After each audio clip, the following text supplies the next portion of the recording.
Hola, buenas tardes, noches, cuando lo escuchen, lo vean este video. Hoy vamos a entrevistar al autor de uno de los textos que abordamos en este cursado, al ingeniero Carlos María Marpegán, querido maestro y compañero de trabajo. El texto que abordamos de él se llamaba, acá tengo con claridad el machete, Aportes de la alfabetización tecnológica en el desarrollo de capacidades. Este, bueno, Carlos, en primer lugar, poder saludarte, que es un placer que los chicos te conozcan y las chicas. Y por otro lado, que nos empieces a acompañar un poco en este camino que estamos iniciando de educación tecnológica. En primer lugar, me parecía que estaba buenísimo que nos puedas definir a qué llamás capacidades complejas, cómo entendés las capacidades complejas en el marco de la educación tecnológica. Bueno, gracias primero que nada, Juan, por convocarme a interactuar con ustedes. Es un gusto muy grande. Y bueno, espero responder a tus cuestiones y acá me tienen a disposición de ustedes. Me preguntabas por las capacidades y por qué decimos que capacidades complejas. Bueno, la palabra capacidad ya implica un sentido que es eh, la posibilidad de actuar, de ser capaz de. Y cuando hablamos de que son complejas las capacidades es porque involucran un conjunto muy integrado de diversas cualidades, conocimientos, habilidades, actitudes, destrezas que las personas necesitan para desempeñarse en la realidad cotidiana con todas las situaciones que ello implica. Es decir, con todo, ya sabemos todas las situaciones problemáticas que tiene la vida cotidiana.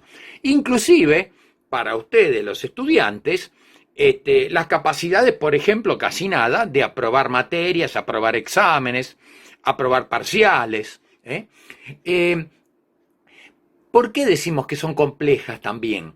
Porque involucran toda una red de estos conocimientos, de estas habilidades, involucran toda una red de procesos psíquicos y operativos que le permiten al sujeto intervenir en la realidad en estas condiciones que estoy hablando, intervenir de manera satisfactoria. ¿eh?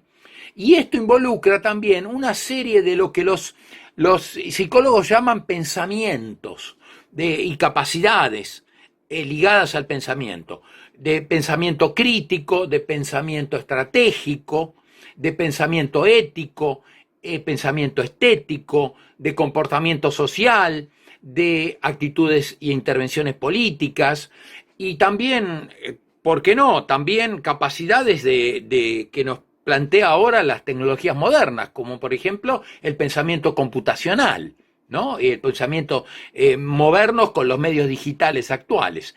Y todo ello con diferentes grados de interrelación mutua, ¿no? Es decir, que se potencian unos a otros, ¿no? Si tenemos, nos falta alguno, es como que le falta una pata a la mesa, ¿no? Y me desequilibrio en mi capacidad de actuar. Mi capacidad de actuar se compromete, se ve afectada.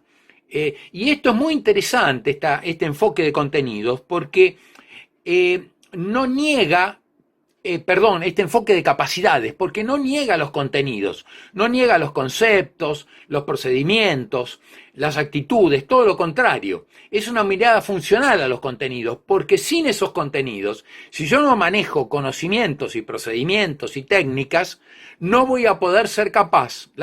Los contenidos, los contenidos de enseñanza, son como herramientas para la construcción de capacidades. Y como los desafíos del mundo cambiante en el cual vivimos, las tecnologías varían, lo importante es tener las capacidades para enfrentar estas situaciones y estos conocimientos que varían. Y otra función fundamental de las capacidades es la capacidad de poder seguir aprendiendo en la vida.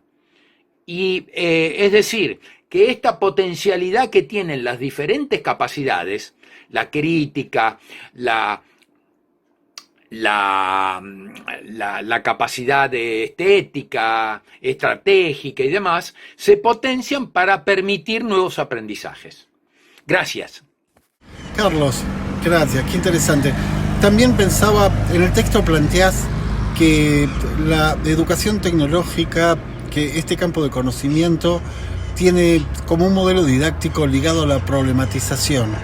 ¿Podés contarnos un poquito a qué te referís con eso, con más precisión, y qué lugar ocupa, cuando pensamos en la problematización, las capacidades complejas que venías enunciando? Bueno, con relación a la segunda pregunta, empecemos por asumir que desde el punto de vista educativo didáctico somos constructivistas. Es decir, suscribimos a la idea de que el sujeto construye sus capacidades y adquiere conocimientos en función de sus acciones y sus experiencias personales vivenciales. Entonces, si ustedes quieren enseñarle a alguien a nadar, lo mejor que tienen que hacer es tirarlo a la pileta. Y acá pasa exactamente lo mismo con el desarrollo de capacidades. Las capacidades se desarrollan en la acción de los sujetos. Los sujetos desarrollan capacidades y adquieren estas capacidades complejas enfrentando situaciones complejas. ¿Esto qué significa? Que si nosotros le planteamos a los estudiantes en las secuencias didácticas que abordemos situaciones que tengan tal complejidad que sean posibles de problematizar. ¿Y qué significa esto de problematizar? Que quiere decir que puedan encontrar problemas relacionados con estas situaciones. Por eso las llamamos situaciones problemáticas. Es decir, situaciones que han sido problematizadas, cuyos problemas inherentes a la situación han sido definidos adecuadamente para poder accionar sobre ellos. Estas situaciones, si están bien planteadas en el aula, provocan el hacer y la reflexión posterior de los estudiantes. Y de esta manera tiene que ver con las capacidades para actuar, para resolver la situación. No sirve adquirir conocimientos, por ejemplo, de una manera transmisiva, mimética, copiando, leyendo o estudiando de memoria, si después esos conocimientos no me dan capacidad para actuar, no los puedo aplicar, no son funcionales para resolver situaciones que enfrento en la vida cotidiana.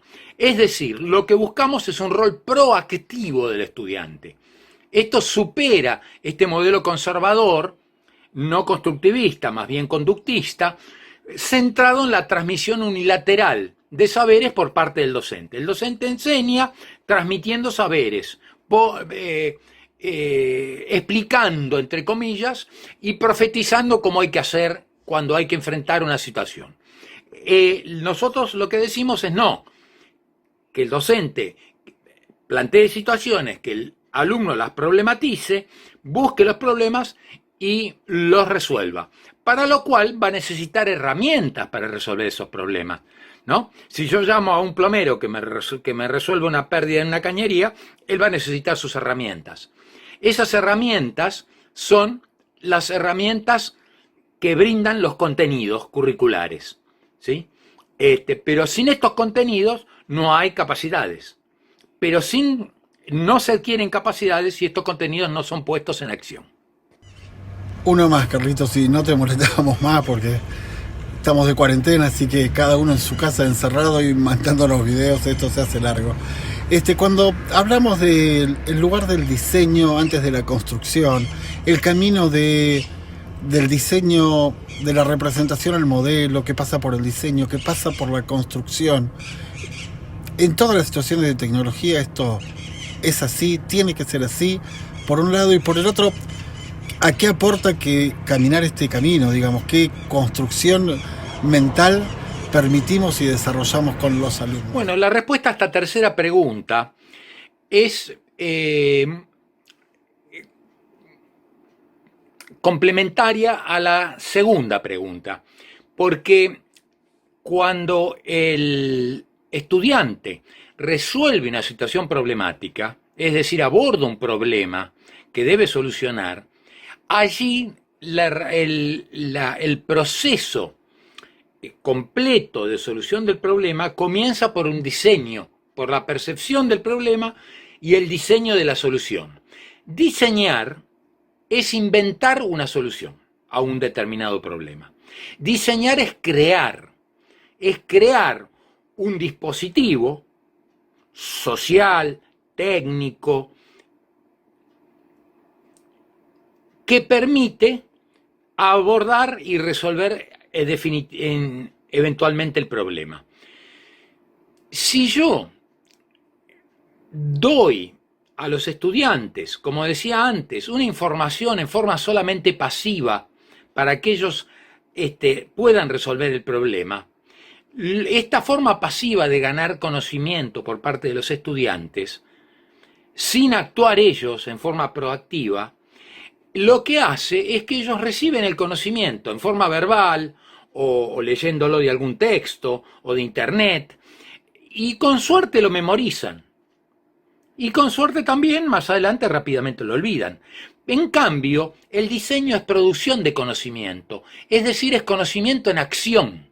El diseño de soluciones, en el proceso de resolución de problemas, lo bueno que tiene es que integran dos cosas: los conocimientos previos del alumno con la creatividad. Por eso decíamos que diseñar es crear, pero también no se puede crear sin tener las herramientas cognitivas de la cual hablamos en la respuesta anterior. El diseño también es importante porque pone en juego lo que llamamos el pensamiento estratégico. ¿Qué significa el pensamiento estratégico? Muy sencillo. Significa pensar antes de actuar. Es decir, en este caso, diseñar la solución antes de ejecutarla, de ponerla en práctica. Esto incluye no solamente el dispositivo, el dibujo del dispositivo, lo que fuera. También incluye toda la planificación de las actividades para poder resolver el problema.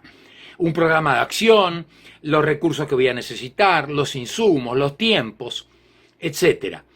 Mediante estas herramientas cognitivas que el estudiante desarrolla durante el diseño, la situación problemática es modelizada por el estudiante, por eso hablamos de modelización,